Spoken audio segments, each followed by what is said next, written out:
Good evening and welcome to Poland Daily. I'm Konrad Gorlinski.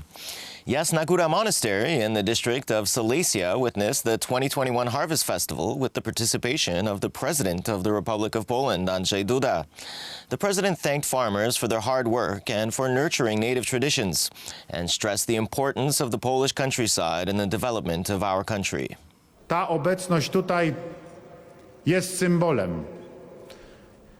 Ale ta obecność tutaj wyznacza także i dla nas zobowiązanie do tego, by dbać o polskie rolnictwo, by dbać o polskie sprawy, by trzymać cały czas rękę na tym, co często się nazywa ekonomicznym pulsem polskiej wsi, aby poprawiać warunki życia na wsi, aby poprawiać warunki gospodarowania, aby troszczyć się o możliwości zbytu płodów rolnych dla rolników, by troszczyć się o to, aby rolnik w jak największym stopniu był zabezpieczony na wypadek klęsk naturalnych. Polska wieś zapewnia nam, Polakom, bezpieczeństwo żywnościowe naszego narodu i naszej ojczyzny, a zarazem ogromnie ważną, coraz bardziej rozrastającą się ku naszej radości część polskiego eksportu. Jesteśmy tutaj po to, by podziękować wszystkim Państwu, polskim rolnikom, pokłonić się, ale też po to, by, jak powiedziałem, razem z Wami pochylić głowę przed wizerunkiem Najświętszej Maryi Panny Jasnogórskiej, modląc się za ojczyznę, modląc się za nasz naród, modląc się o to, aby pomyślność była we wszystkich polskich domach, o to, byśmy mogli spokojnie pracować, o to, byśmy mogli spokojnie wychowywać dzieci. NATO's Secretary General called on Russia to be open about its Zapad 2021 military exercises and the troop numbers involved, as alarm grows in Poland, the Baltics and Ukraine about Moscow's intentions. Polish Minister of Defense Mariusz Błaszczak called for the relocation of some armored units from the western border to the east of the country. The official explanation is that it is for exercises in Nowa Dęba, the largest firing range for mechanized units. The main phase of the exercises of the Russian Zapad 21 is due to start on September 10th. NATO Secretary General Jens Stoltenberg demands transparency during the training. The message is that Russia should behave in a predictable and transparent way. We are closely monitoring Zapad, the Zapad exercise, and what we have seen before is that the numbers of troops participating in the exercise significantly exceeds the announced numbers, and Russia should adhere to their commitments under the Vienna Protocol to allow mandatory OSCE observation. NATO officials stress that the Zapad maneuvers, which follow a Russian military buildup on Ukraine's borders this year, heighten the risk of an accident or miscalculation that could touch off a crisis. In 2017, maneuvers, according to a tally by the magazine NATO Review, Russia deployed between 60 and 70,000 troops in Zapad 2017, but only declared 12,700 personnel. Russia, which will join forces with Belarusian troops, said it is within its rights to exercise on its territory and is clear about the numbers involved.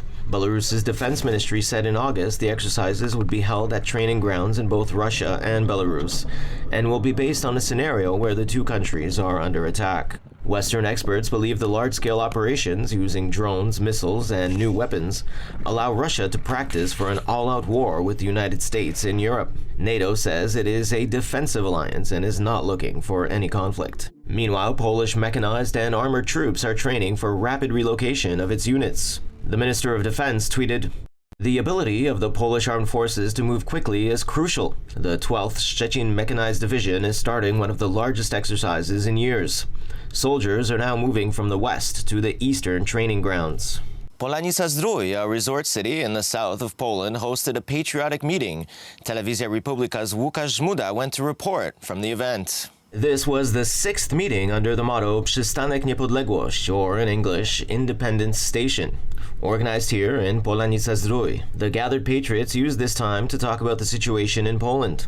Topics that dominated the meeting were Poland's role in Europe. This panel was moderated by Professor Zbigniew Krysiak from the Schumann Institute, and a discussion about the significance of the Smolensk catastrophe.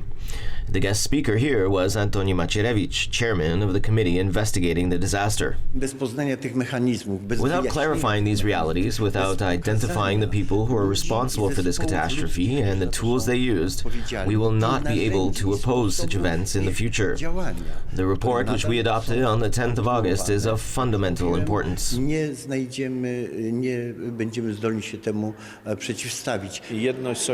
Unity, solidarity, and peace, Schumann said.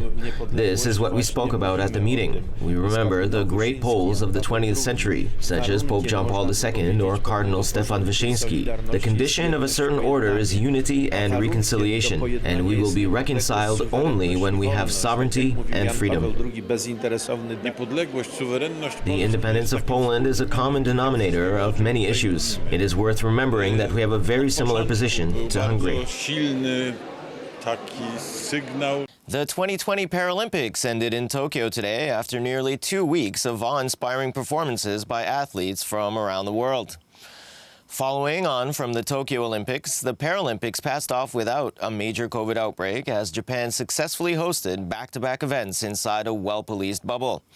Afghanistan athletes Zakia Hudadadi and Hossein Rasaouli were able to attend the closing ceremony, having missed the opening. Polish athletes brought home 25 medals, including 7 gold. Polish athletes won 25 medals, including 7 gold in the 16th Paralympic Games, which ended in Tokyo on Sunday. The medal tally for Poland at this year's Paralympics also included 6 silver and 12 bronze, allowing the country to finish 17th in the overall medals classification. One of the bronze medals may well have to be returned, as track cyclist Marcin Polak, who finished 3rd in the 4,000-meter track event, tested positive for a prohibited substance after a targeted doping control. Athletes and table tennis players topped the podium in Tokyo. Gold medals were won by Renata Śliwińska in shot put, long jumper Karolina Kucharczyk, discus thrower Piotr Kosewicz, club thrower Rosa Kozakowska, runner Barbara Bieganowska-Zając, who won 1,500 meters, and table tennis players Patryk Hojnowski, Natalia Patryka, and Karolina Pęk. As always, thanks for tuning in this evening. I hope you have a great week ahead.